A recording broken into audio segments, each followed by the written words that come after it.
Pemirsa, apa kabar? Saya Jonathan membawakan warta berita PTS tanggal 8 Desember.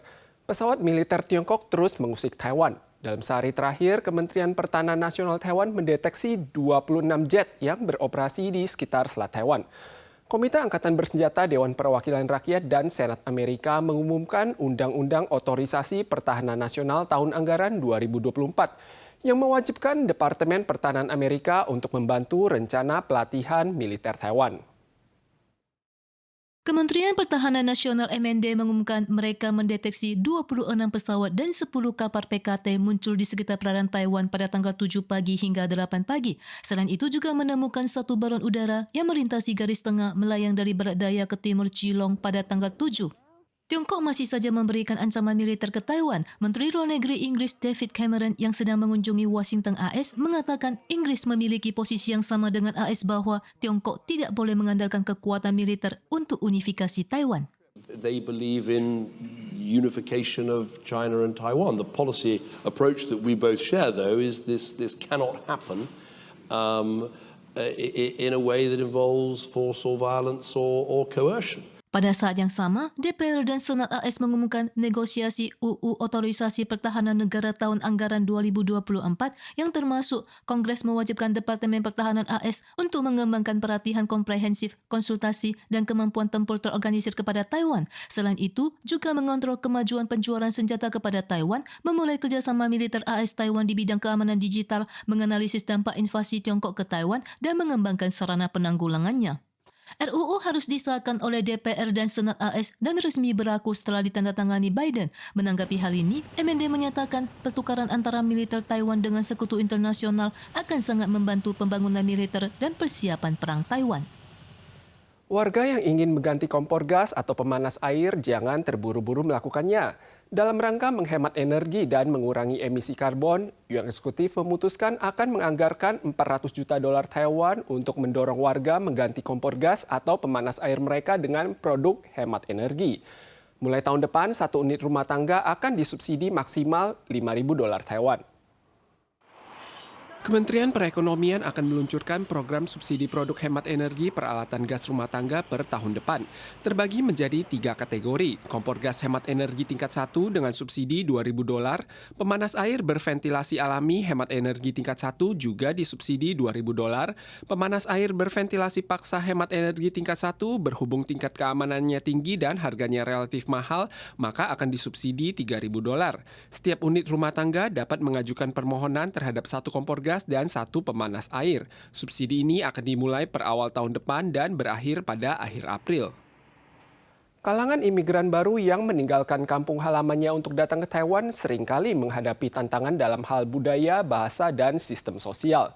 Dalam rangka memungkinkan warga memahami kehidupan imigran baru di Taiwan, Pusat Layanan Rumah Tangga Imigran Baru Kabupaten Changhua belum lama ini mengadakan pameran dan mengundang para suami karangan imigran baru untuk menuliskan apa yang menurut mereka paling hebat dari istrinya.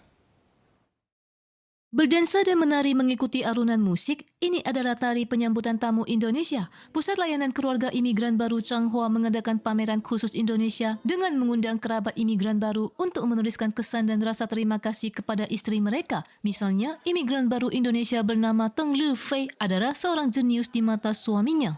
阮某算伊嘛会晓翻译，就是讲印尼话啦，要翻做国语嘛会晓，嘛会晓。英语嘛要客家话，所以讲其实伊比我较厉害。 Dan teman kita yang bernama Chuang Yuihe yang sibuk mengurus rumah dan pekerjaan ini baru mulai belajar setelah anaknya masuk sekolah dasar. Semangat pantang mundur ini juga mengesankan suaminya. 对印尼过来这里，来台湾家吼，比如说翁对咱无，咱会感觉足艰苦，感觉足孤单。但是无阮翁足好啊，就是不管在哪，我觉得安尼就好。 Dalam pameran kali ini, pihak penyelenggara mengundang imigran baru berserta keluarganya untuk memakai pakaian tradisional yang dari Indonesia mengenakan batik dan yang dari Kamboja mengenakan sarung dan lain-lain. Melalui kegiatan berbagi tersebut, diharapkan bisa membuka sudut pandang yang berbeda bagi pengunjung untuk memahami budaya negara asal imigran baru. Tahun 2023 akan segera berakhir. Hasil voting aksara untuk mewakili Taiwan pada tahun 2023 telah diumumkan kemarin. Kata krisis yang melambangkan kurangnya pekerja, listrik, dan air berhasil menduduki peringkat pertama. Sementara posisi kedua diraih oleh kata telur yang memicu sejumlah kontroversi pada tahun ini. Voting aksara untuk mewakili Taiwan tahun 2023 yang memasuki penyelenggaraan ke-16 tahun ini dilakukan oleh masyarakat. Kata krisis terpilih sebagai aksara untuk mewakili tahun ini. Pihak penyelenggara menyampaikan aksara ini juga melambangkan keprihatinan warga terhadap kurangnya pekerja, air, dan listrik. Sementara kata telur berada di posisi tertinggi kedua, selaras dengan skandal telur yang menjadi sensasi topik pembicaraan tahun ini. Posisi ketiga adalah kata penipuan, mencerminkan fakta bahwa warga pasca pandemi telah menjadi sasaran penipuan. Sebanyak 65.000 orang berpartisipasi dalam voting aksara tahun 2023. Pembakaran Quran di Denmark dan Swedia telah memicu sejumlah protes dan menimbulkan keresahan sosial. Parlemen Denmark melakukan voting tanggal 7 kemarin untuk meloloskan RUU yang melanggar pembakaran Quran.